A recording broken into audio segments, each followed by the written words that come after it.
Our journey to Utah. It started out late because of IFR weather. As we transitioned into the Great Plains, we found winds and thunderstorms. The grazing lands of the west were beautiful, and we finally transitioned into the deserts of Utah. Come join us on our journey.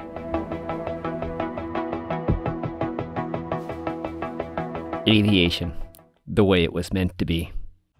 The start of a 1,000-mile journey begins with a single step. And I'm gonna go push Blue out. Utah bound. Early morning fog delayed our departure by almost 4 hours, so we started out behind. After we got up in the air, the low clouds gave way to clear skies just east of Chicago, and it was clear sailing.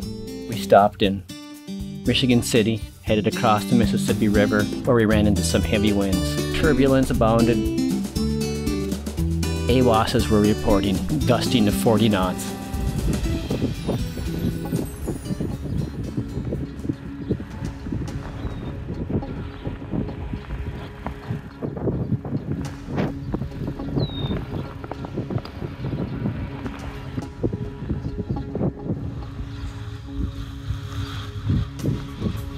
Needless to say, these winds made us reassess our plans for the day.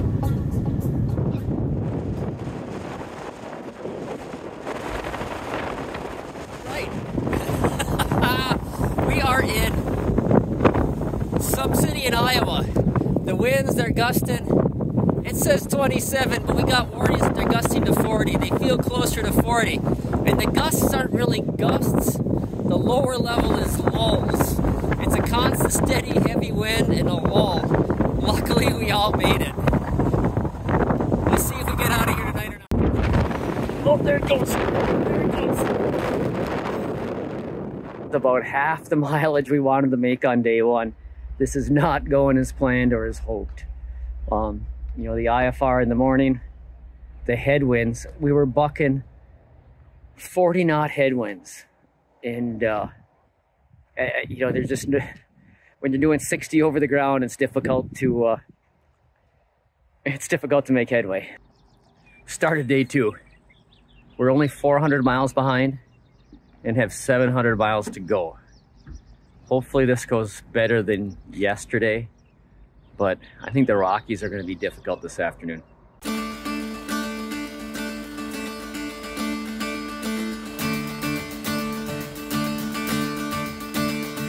Clear skies, light winds, but between us and Utah was a line of thunderstorms. From Michigan all the way to Nebraska, all we had seen were farm fields of either corn or wheat, and a change of scenery was looked forward to. We weren't sure how far we could make it. We pressed forward, and we made it to Ainsworth, Nebraska.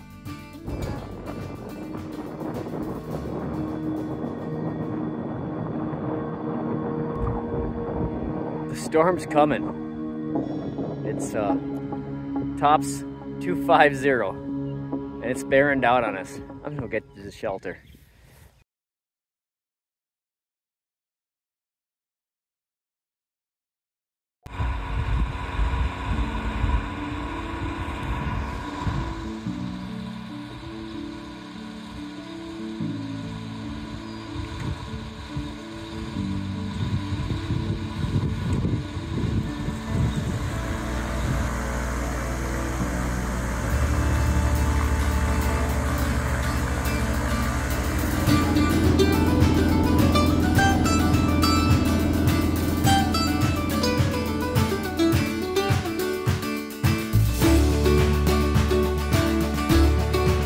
After a day in Ainsworth, waiting for the storms to clear, we fueled up and made our way west. The terrain quickly started to change. The altitude at ground level got higher. The farm fields turned to grazing land, and the feeling of being out west started to overcome us. We could see cattle, rough outcroppings, we knew that we were no longer in the Midwest. Finally, in Douglas, Wyoming, we found our first non-paved runway. There was a gravel runway, and I felt like I was finally getting to where I wanted to be on this trip. An airport elevation of 5,000 feet and the Rocky Mountains on the horizon. Douglas, Wyoming was welcoming, and it looked like before dusk we would make Utah.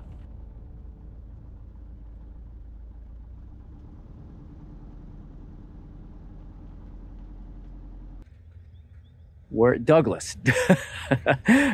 We're in Douglas, Wyoming, and we're at 5,000 foot here, and we're going to start crossing the Rockies. They told us to go around the mountains, and so we'll go around the mountains into Rawlins, and that looks to be another 2.5, 3 hour journey.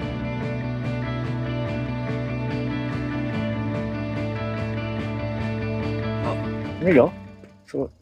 So it's been a wonderful journey so far. We had a beautiful flight across some nice country, rolling hills. It's been a good time. See ya.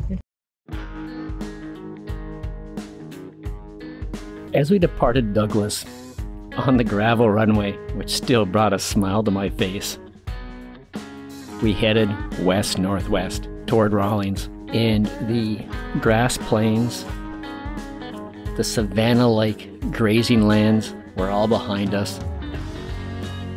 Rock outcroppings and mountainous style terrain started to show itself. Large hills, valleys. It was time to go and play with the airplanes a little bit. This is what we had traveled west for. Unfortunately, as the afternoon came along, so did the turbulence.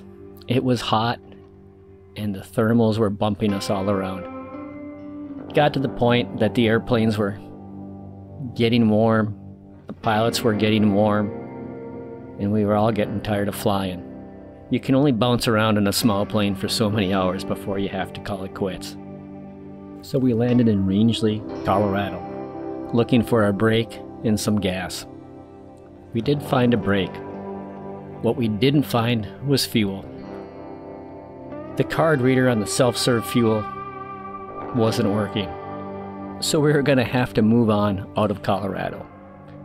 The next stop is Utah, and Utah was the goal. It's hot, it's the desert. Let's let her cool down a bit.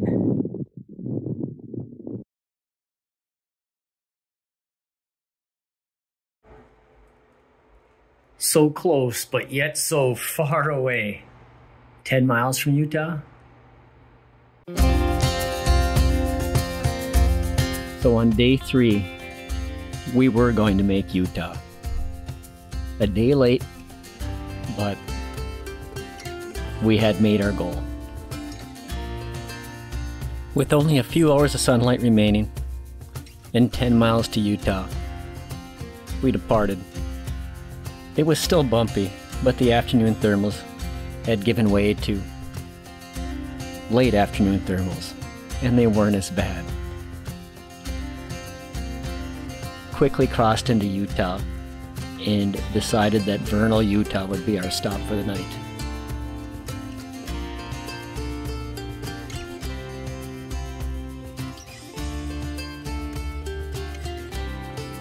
We pulled into Dino Land Aviation, found some food, we found some fuel, we found some coffee, a courtesy car, and even a hangar for the airplanes.